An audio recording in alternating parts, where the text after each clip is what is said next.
Well, for more on this story, I'm very pleased to say that the human rights lawyer William Julié is with me here in our Paris studio. Thanks for coming in today.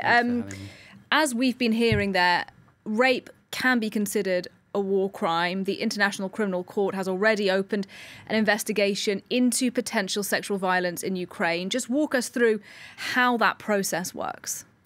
Rapes can absolutely be war crimes. War crimes are crimes connected with war. That can be murder, can be execution, can be torture, can be rape.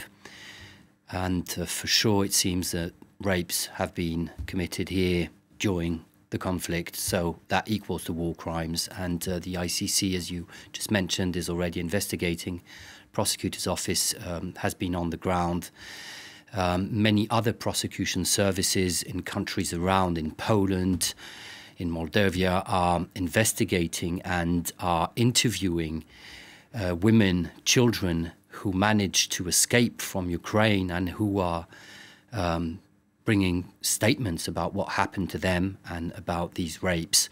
So evidence is piling, and the ICC will continue building its case and eventually will bring people to justice for these rapes, military and maybe higher above, but we'll have a word about that maybe in a minute. So you do think then that it will be possible at some point in the future for these kinds of crimes, crimes of sexual assault, to make it all the way to the ICC? Yes, I do. I do. We've seen that in the past, sadly, but we've seen it in the past, especially with Yugoslavia, the special tribunal there, with Rwanda also.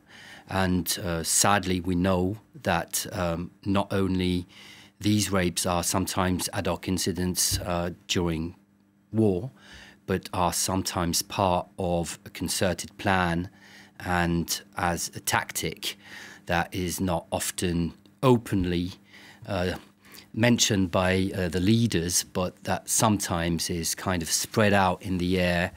And maybe we'll have a word about Putin's speech about Ukraine being somehow Russian and Kyiv being the mother of cities of ancient Russia, and that roughly Ukraine didn't mean anything and that Ukrainians were somehow Russians. So all this speech about identity, I think, connects with what is happening now on the ground. Right, because there is no evidence at this stage, as far as I'm aware, that this is a deliberate tactic being handed down to individual Russian soldiers by some of the most senior people in the country. But you're suggesting actually the language being used by top leaders like the president himself may suggest that this is part of a bigger plan. Is that what you're saying?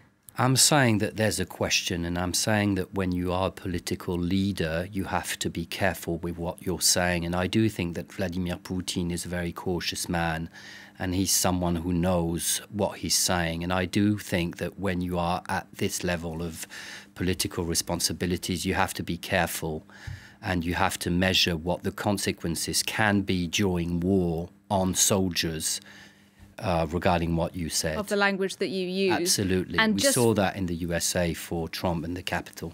And just finally, on that question of Putin himself, we're talking about a potential ICC trial, likely in many years to come.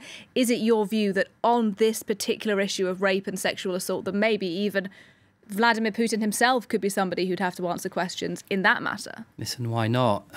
We don't know yet exactly what material these investigators are finding. We heard that the Ukrainian secret services and army and police are getting recordings and are able to know what on the ground some military guys are telling other military guys, and things might come up and we might be getting more evidence that there is a tactic. We'll see, but I'm sure that it's building up. William Julié, for now, thank you very much indeed for coming in to talk to us. Thank you.